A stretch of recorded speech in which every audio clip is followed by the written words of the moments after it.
स्वागत है। तो आज का हमारा क्वेश्चन है कि हमें कोई भी एक गिवन नंबर रहेगा, उसमें से हमें सिर्फ वो डिजिट्स लिखने हैं जो कि डिविजिबल हैं 3 के। ठीक है, तो फॉर एग्जांपल हमें इनपुट में दिया है 1 2 3 4 5 6, तो हमें सिर्फ प्रिंट करना है 3 और 6 को, क्योंकि 1 एंड 2 ये हमारे डिविजिबल नहीं है 3 के। हमें इंडिविजुअल डिजिट्स पर फोकस करना है, नहीं तो आप सोचें 12 तो मल्टीपल होता है 3 का, है ना। तो हमें इंडिविजुअल डिजिट्स पर फोकस करना है।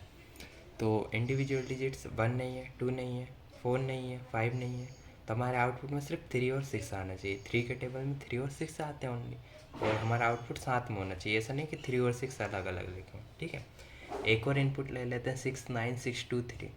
इसमें 6 डिविजिबल है, 9 डिविजिबल है, 6 भी है, पर 2 नहीं है, इसलिए 2 को हटाना पड़ेगा, और 3 है 3। ठीक है, तो ये हमारा कुछ इस तरह से हमारा क्वेश्चन रहेगा। आप लोगों को कोशिश पहले ये करनी है कि पहले आप इसे खुद से करें। ठीक है, तो अब हम हमारा लॉजिक बताते हैं। लॉजिक हम कैसे परफॉर्म करेंगे इस क्वेश्चन पर। तो देखिए, कोई भी इंसान हो, अगर हमको 3 6 9 या 5, है ना, इस तरीके का कोई भी इनपुट मिलता है, तो कोई भी नॉर्मल पर्सन होगा तो उसकी सबसे पहली अप्रोच क्या होगी कि जब हमें इंडिविजुअल डिजिट्स पर ही ऑपरेशन परफॉर्म करना है, तो क्यों कितना अच्छा होगा ये 3 6 9 5 ऐसे अकेले अकेले आ जाए, तो हम इनका मॉड्यूल ले लेंगे 3 के साथ। तो डायरेक्ट हम चेक कर लेंगे, अगर 0 के इक्वल है तो वो हमारा 3 का डिविजिबल है, और अगर नहीं है तो वो 3 का डिविजिबल नहीं है। जैसे 9 का मॉड्यूल 3 के साथ लेंगे तो वो 0 है, लेकिन 5 का मॉड्यूल 3 के साथ लेंगे तो क्या आएगा, देखिए 3 डिवाइड 5, तो 3 1 जा 3, 5 में से 3 गए तो हमारा 2 आएगा। तो 2 तो 0 के इक्वल इक्वल नहीं है, नॉट इक्वल टू 0 है, इसका मतलब हमारा 5 जो है वो डिविजिबल नहीं है। तो हमें 5 को कंसीडर नहीं करना, और हमारे आउटपुट में सिर्फ 3 6 9 आना चाहिए। ठीक है, तो हमें हमारी बेसिक नीड पता चल गई कि हमें जो है इन डिजिट्स को इंडिविजुअली लेना है, हमारे नंबर को इंडिविजुअली लेना है। ठीक है, और ये सिर्फ हम 2 चीज़ों में कर सकते हैं, जो कि हैं एक एरे एंड स्ट्रिंग्स। एरे में वेक्टर भी आता है। ठीक है, अब मैं आपको बताता हूँ। सबसे पहले क्या करना होगा हमें, we have to perform check on individual number. तो हम इंडिविजुअल नंबर की पूरी प्रोसेस बता दी, और ये कैसे हो सकता है, स्ट्रिंग और वेक्टर या एरे के थ्रू। वैसे तो स्ट्रिंग भी एक कैरेक्टर एरे होता है, और वेक्टर भी एरे ही होता है, एरे का एडवांस टाइप। होप सो आपने एरेज के बारे में थोड़ा पढ़ रखा हो, पर अभी हम जो इस क्वेश्चन को ईजिली स्ट्रिंग के तरीके स्ट्रिंग से कर सकते हैं।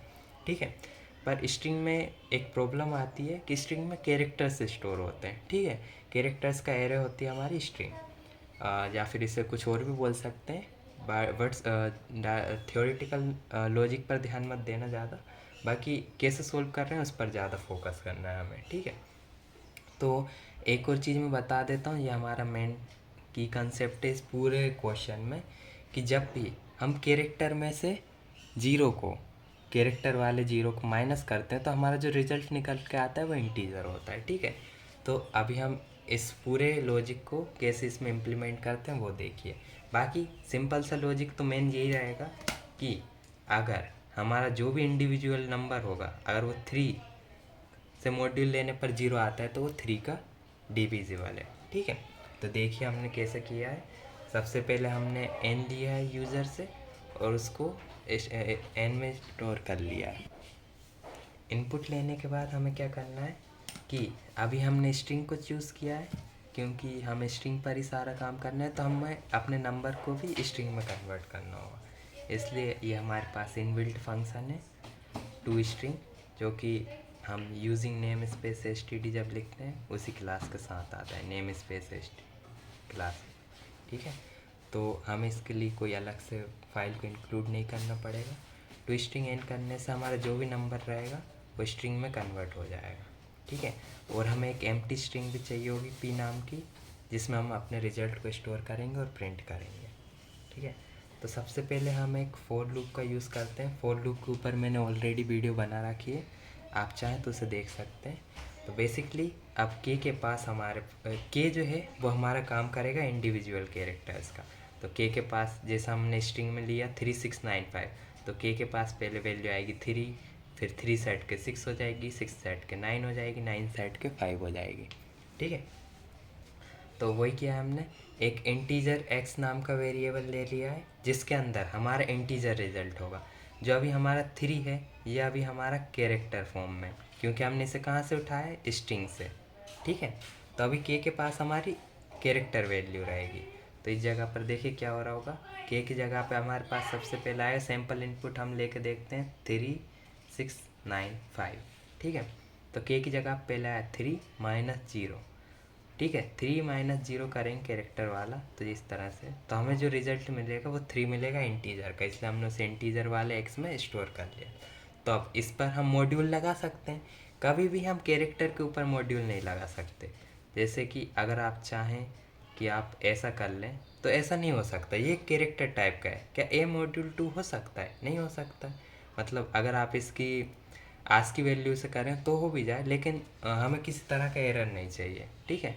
तो हमारा मेन लॉजिक क्या है कि कभी भी कैरेक्टर के ऊपर हमारा मॉड्यूल परफॉर्म नहीं हो सकता, इसलिए हमने उसको इंटीजर में कन्वर्ट किया है। उसके बाद अब 3 आया, क्या 3 मॉड्यूल 3 0 है, तो इसलिए हमने क्या किया, इसे हमारी स्ट्रिंग में स्टोर कर लिया। देखिए p=p+k, जिसमें p की वैल्यू क्या थी, खाली, प्लस k की वैल्यू क्या आ गई, 3, तो p के अंदर क्या वैल्यू हो गई, 3, ठीक है।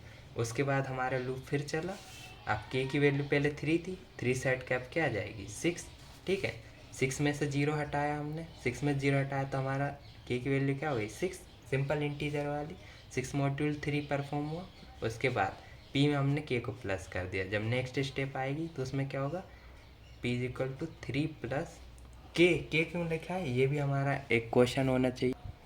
के लिखने के पीछे मेन वजह है कि x तो हमारा इंटीजर था, और स्ट्रिंग में हम हमेशा क्या स्टोर करते हैं, स्ट्रिंग में हम हमारे कैरेक्टर को स्टोर करते हैं, स्ट्रिंग में कैरेक्टर्स को स्टोर करते हैं, ना कि इंटीजर्स को।